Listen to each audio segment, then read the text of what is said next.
All right, welcome everyone to another deep dive. Today we're taking a look at, well, you could call it the project management Bible.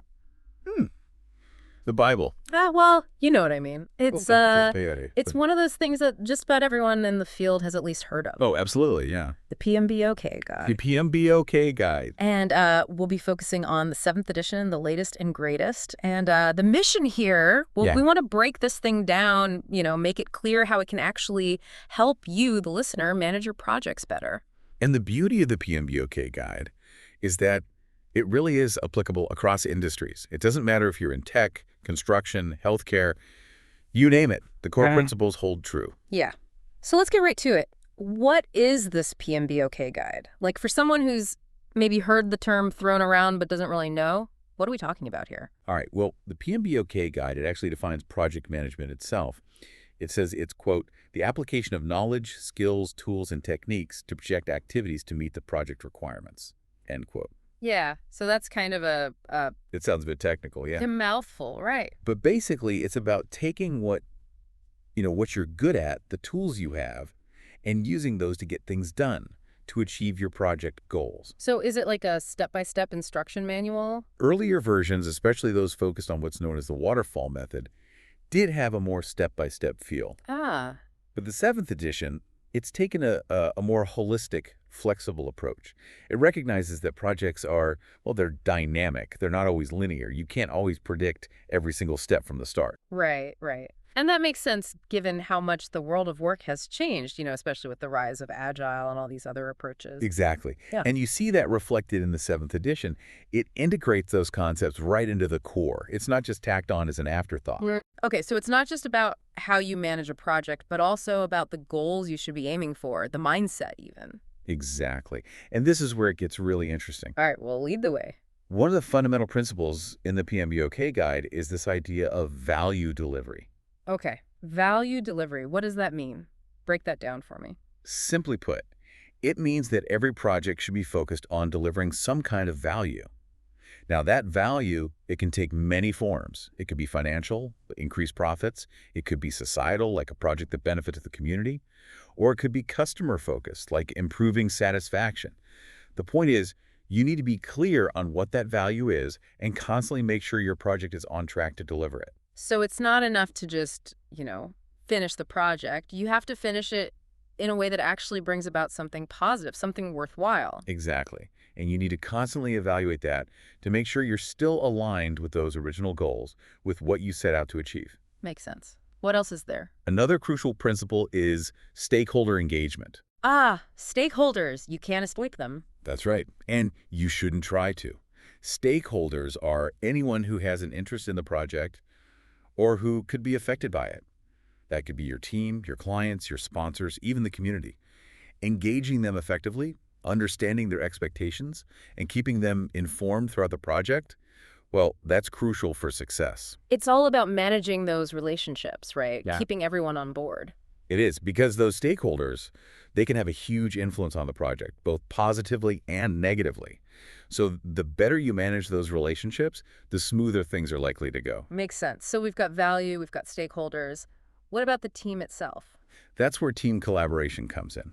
The PMBOK Guide really stresses the importance of creating a collaborative environment where the team can, work together effectively, leverage each other's strengths, and achieve a shared objective. And that's easier said than done sometimes. You've got people with different personalities, different work styles. Absolutely. And that's why the guide emphasizes things like clear communication, well-defined roles, and fostering a sense of shared ownership within the team. It's about getting everyone pulling in the same direction, right? Exactly, because when a team works together effectively, they can achieve so much more than individuals working in silos. So far, so good. But let's be realistic. Projects rarely go perfectly according to plan. Very true. And that's why adaptability and resiliency are so important. The PMBOK Guide recognizes that projects are often unpredictable. Things change, challenges arise, and being able to respond to those changes, to adjust your approach as needed, that's essential for success. So it's not about sticking rigidly to the plan no matter what. It's about having a plan, but being willing to deviate from it when necessary. Precisely. And being resilient means being able to bounce back from those setbacks, to learn from them, and to keep moving forward. And of course, you can't forget about risk, right? Absolutely. Risk management is a key principle in the PMBOK guide. It's about identifying potential risks, both positive and negative, and then figuring out how to either capitalize on the opportunities or mitigate the threats. So it's about being proactive, looking ahead, and trying to anticipate what could go wrong, but also what could go right. Exactly. And it's not just about identifying risks. It's about having a plan in place to deal with them. How will you respond if this risk actually happens? What are your contingency plans? Now, one thing that always strikes me about project management is that every project feels so different. It does, doesn't it? And that's why the principle of tailoring is so crucial. The PMBOK guide recognizes that there's no one-size-fits-all approach to project management. You need to adapt your methods, your processes, even your governance structure to fit the specific context of each project. So it's about taking the principles, the framework, and then customizing it to the specific needs of the project, the team, the organization. Exactly. What works for one project might not work for another. And that's okay. The key is to be deliberate about how you tailor your approach. Okay. Now, there's one more principle that we haven't touched on yet, and it's one that I think is really interesting. Stewardship. Ah, yes, stewardship. It might not seem as obvious as some of the other principles, but it's absolutely essential. What does it mean exactly? Well, in the context of project management, stewardship is about being a responsible and ethical custodian. It's about taking care of the resources that you've been entrusted with, whether those are financial resources, human resources, or even the environment. So it's about more than just delivering the project on time and on budget. It's about doing it in a way that's sustainable, ethical, and responsible. Exactly. It's about considering the broader impact of your decisions, not just the immediate outcomes. Okay, so we've covered the core principles, the kind of underlying philosophy of the PMBOK guide. Now, how does all of this actually get put into practice? That's where the performance domains come in. Think of them as the key areas you need to focus on throughout the project lifecycle to ensure success. Okay. How many performance domains are there? The 7th edition identifies 8: stakeholder, team, development approach and lifecycle, planning, project work, delivery, measurement, and uncertainty. All right, that's a lot. Let's take them one by one. Sounds good.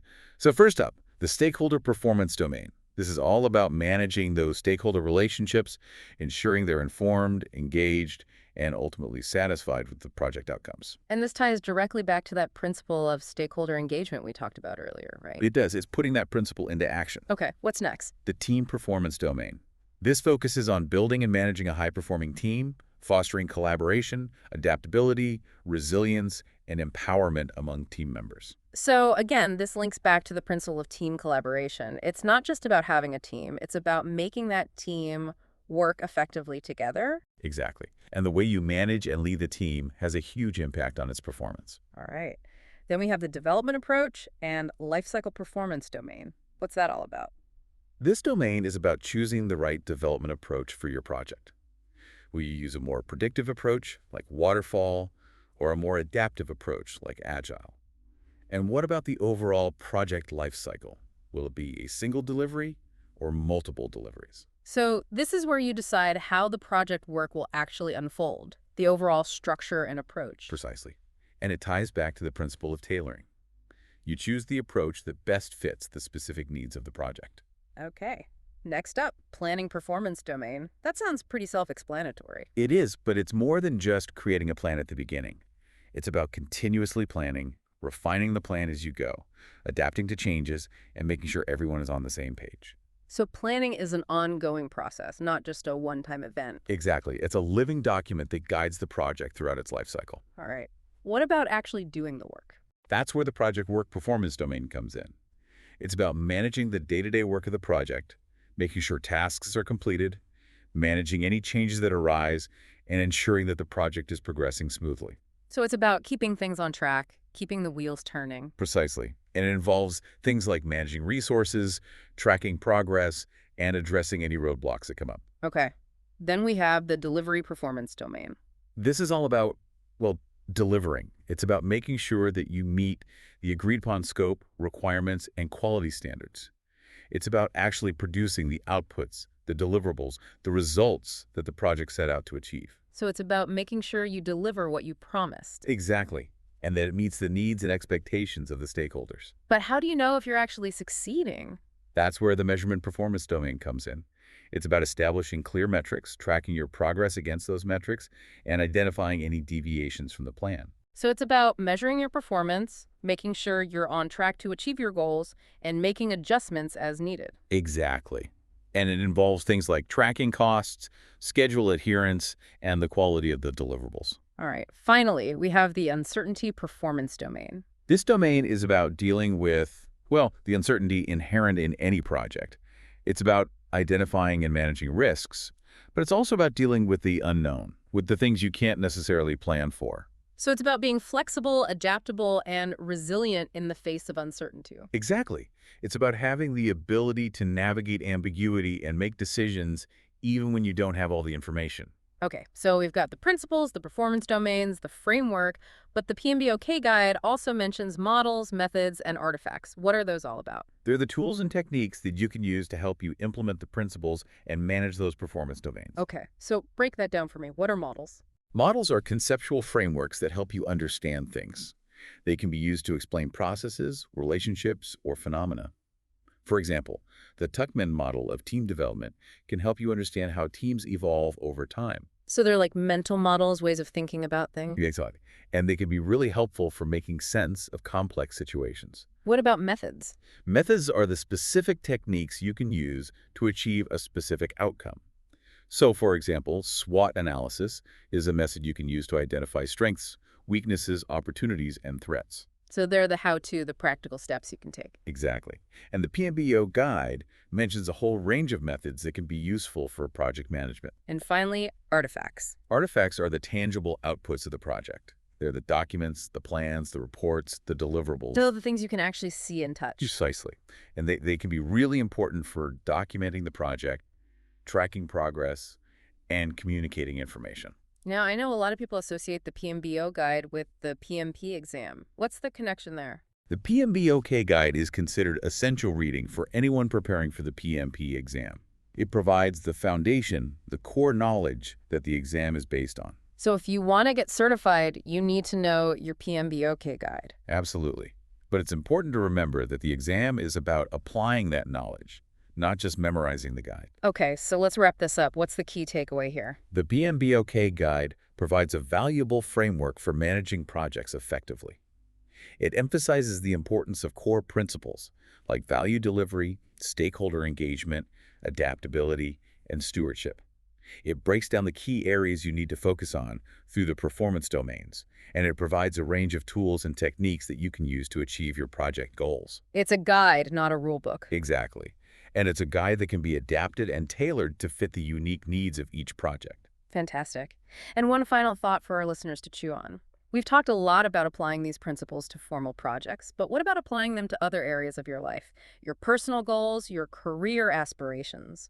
That's an interesting thought. Could taking a project management approach, thinking about value, stakeholders, adaptability, help you achieve greater success in those areas as well? It's definitely something worth considering. Absolutely. All right, well, that's a wrap on our deep dive into the PMBOK guide. Thanks for listening. Thanks for having me.